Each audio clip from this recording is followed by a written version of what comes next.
Here's a Nintendo Switch OLED that was brought to us because it is getting an orange screen of death. It's been established that the orange screen of death is caused by a bad Wi-Fi Bluetooth chip. The aftermarket replacements that you can buy that come pre-balled simply don't work, and you need to pull one from a donor. I have lots of donors. I've already pulled one and re-balled it. With the motherboard out of the system, the Wi-Fi IC is underneath this cover. And it's that shiny one right there.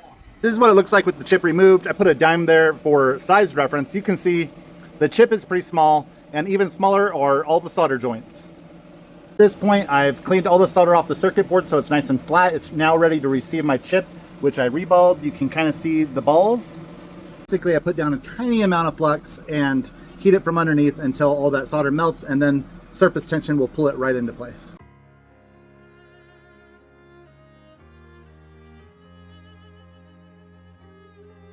So when you watch that, if you watch closely, and you can go back and watch it again, you'll see the IC slightly shift, and that's the surface tension pulling it into place.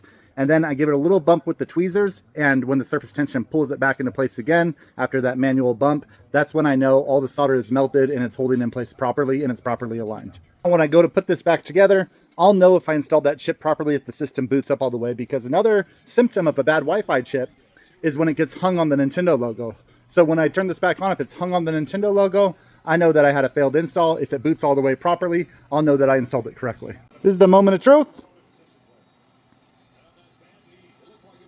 Looks like it got past the Nintendo logo.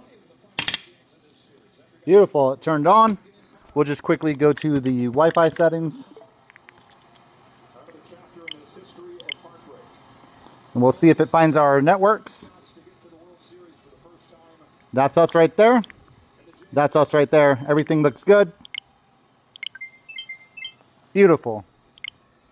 Now, after I cut the video the other night, I realized I also need to test the JoyCons because they connect via Bluetooth, and that chip controls Bluetooth also, and it didn't work. So, I'm now at the moment of truth again, where I have reballed another Wi-Fi chip and installed it, and I turned the system on and I tested the Wi-Fi, and that's about the point where I was last time. So now I'm going to go to the home menu, and I'm just gonna, for visual purposes, pull this up, and we're gonna see if we can connect the controller wirelessly. Look at that, it's working. That's how it goes sometimes. Sometimes you have to redo a job because you didn't get it right the first time.